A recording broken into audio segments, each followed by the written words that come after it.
अस्सलाम वालेकुम जी। ਸਾਡੇ ਕੋਲ ਅੱਜ ਇੱਕ ਲੜਕਾ ਆਇਆ ਜੀ, ਅਤੀਕ ਇਹਦਾ ਨਾਮ ਆ। ਇਹ ਆਪਣਾ ਸ਼ਾਦੀशुदा ਦੇ 3 ਬੱਚੇ ਆ। ਫਰੂਟ ਇੱਥੇ ਆਪਣੇ ਫੇਰੀ ਲਾ ਕੇ ਵੇਚਦਾ ਹੁੰਦਾ ਸੀਗਾ ਤੇ ਹੁਣ ਇਹਨੂੰ ਕੁਛ ਮਸਾਇਲ ਆ, ਉਹ ਮਸਾਇਲ ਇਹ ਜਿਹੜੇ ਆਪਣੀ ਜ਼ਬਾਨੀ ਦੱਸੇਗਾ ਜੀ। ਸਲਾਮ ਅਲੈਕੁਮ ਸਰ, ਕਿਸੇ ਦਾ ਸਾਈਕਲ ਲਿਆ ਸੀ, ਉਹਨੂੰ ਜ਼ਰੂਰਤ ਹੈਗੀ, ਉਹ ਆਪਣੀ ਸਾਈਕਲ ਵਾਪਸ ਲੈ ਗਿਆ। 3 ਬੱਚੇ ਨੇ ਮੇਰੇ, ਮਾਰਾ ਜੀ ਆ, ਕਿਰਾਏ ਤੇ ਰਹਿਣਾ ਤੇ ਰੋਜ਼ਗਾਰ ਤੋਂ ਹੁਣ ਬਹੁਤ ਤੰਗ ਹੋਇਆ ਪਿਆ ਮੈਂ।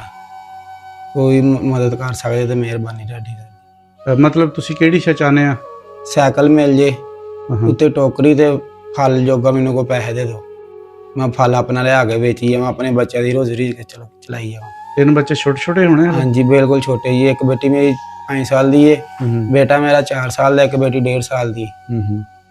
ਪਹਿਲੇ ਵੀ ਜਾਣੀ ਇਹੀ ਕੰਮ ਕਰਦਾ ਫਰੂਟ? ਹਾਂਜੀ ਮੈਂ ਫਰੂਟ ਦਾ ਕੰਮ ਕਰਨਾ।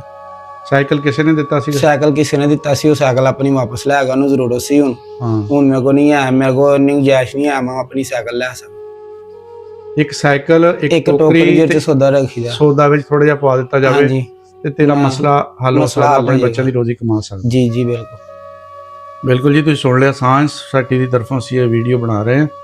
ਔਰ ਜਿਹੜਾ ਕੋਈ ਬੰਦਾ ਇਸ ਬਾਈ ਦੀ ਮਦਦ ਕਰ ਸਕਦਾ ਉਹ ਕਰੇ, ਕਿਉਂਕਿ ਥੋੜੀ ਜਿਹੀ ਰਕਮ ਦੇ ਨਾਲ ਇਹਦਾ ਰੋਜ਼ਗਾਰ, ਇਹਦੇ ਬੱਚਿਆਂ ਦੀ ਰੋਜ਼ੀ ਰੋਟੀ ਚੱਲ ਸਕਦੀ ਹੈ ਜੀ। ਜੀ ਬਹੁਤ ਸ਼ੁਕਰੀਆ।